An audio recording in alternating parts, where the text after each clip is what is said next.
looking at the sector for the year, what do you think has been the performance of that industry, and what are the expectations for the full year 2018? At the start of the year, we're really bullish about the performance of the industry, because what you typically have with the insurance sector is it outperforms when the macroeconomy is good. It usually outperforms the growth of the domestic economy. So we started the year really bullish as per performance and our expectations.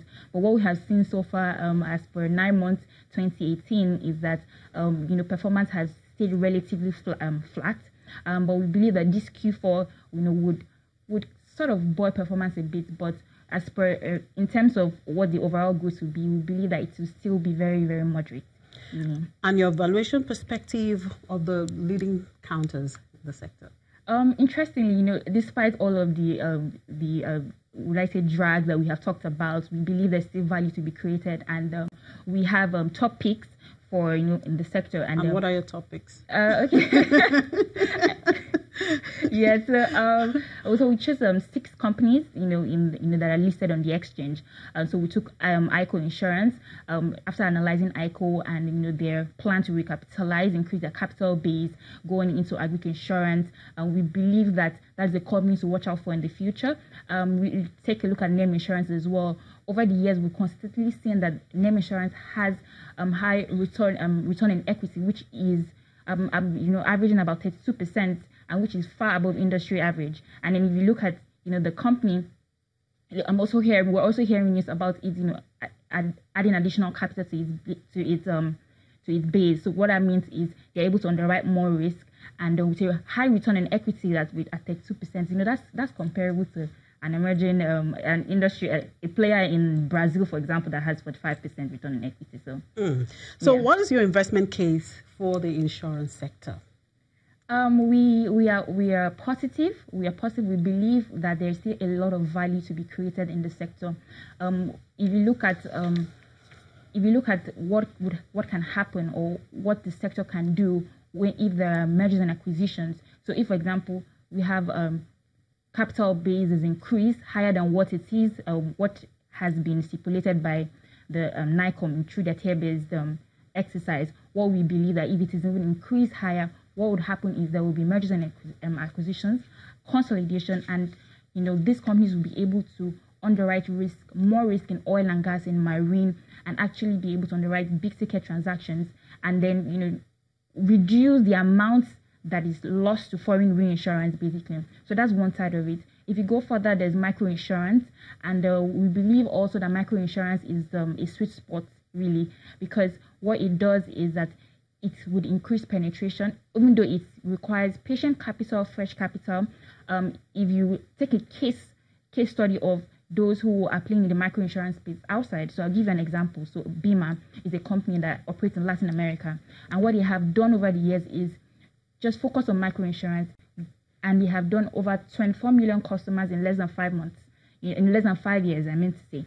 So if you look at that and the way you have driven their models using a mobile technology, you can actually say that with patient capital, with the right technology and the right model, microinsurance is really a sweet spot.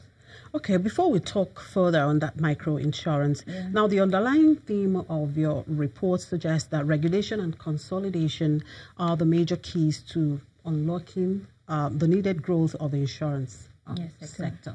Can you shed more light on this? Interestingly, and I believe a lot of analysts are in line with the role that regulation has to play in the industry. Globally, regulation is a very, very important part of the industry, and the industry globally is highly regulated.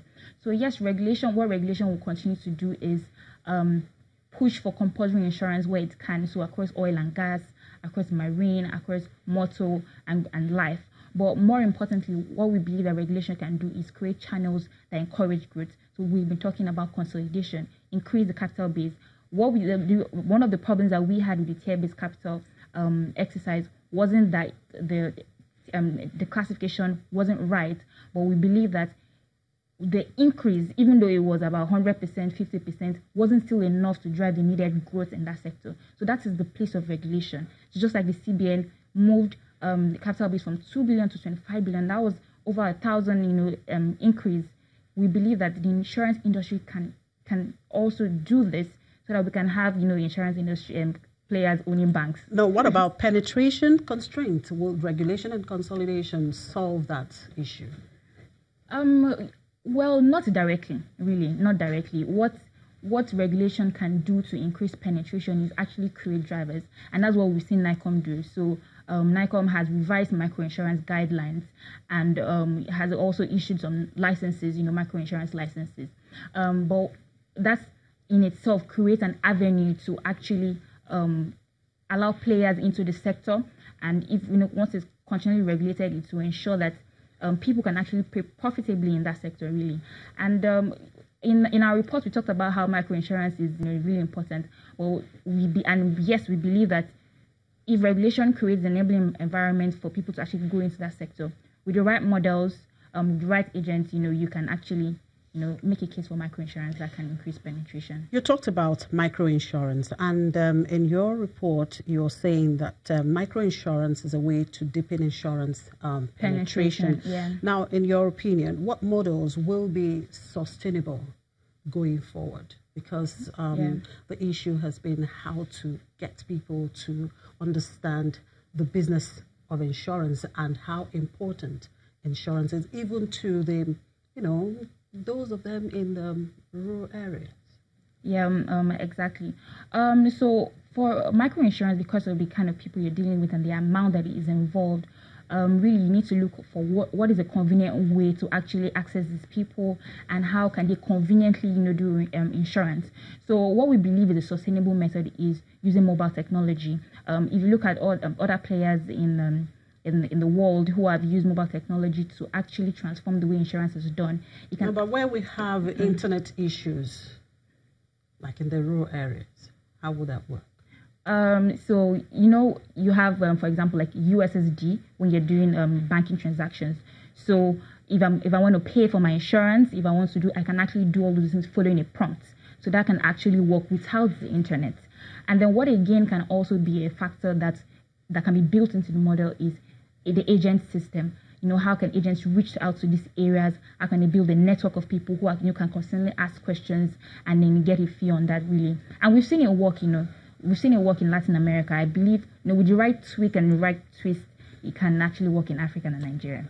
Yeah, talking about technology. So what is the future of insurance in this era of disruptive technology? Insurance is not spared. If you look at the global industry, technology is also disrupting insurance. If you look at the processes, you have insurtechs, that's what it is called, just like you have fintechs. So they call financial disruptive technology in the insurance space insurtech. So what you have is totally disrupted claims processes, the broking and buying decisions of people. So the insurance industry globally hasn't been spared, with that, but we're still seeing a lot of innovations done, and we believe that it will still disrupt further.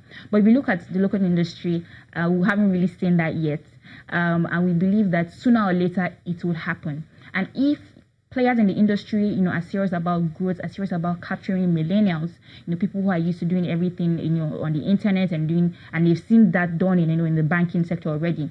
It will be important to start, making all of these processes, easier to do, you have apps to do all of these things to make it really easier. And sooner or later, it's going to, be in the market. Okay, just a quick one. What's your outlook for the industry in the near to medium term? We are positive about the industry, as we have said. We believe there's a lot of value to be created, but we are conservative about growth going forward. We believe that what needs to be done is a consolidation of the industry. We need, while the tier capital based requirement should go on, and it should the capital required should actually be increased, and when that happens, we believe that the potential are immense, really. All right, thank you, Omoife. Thank you for having me.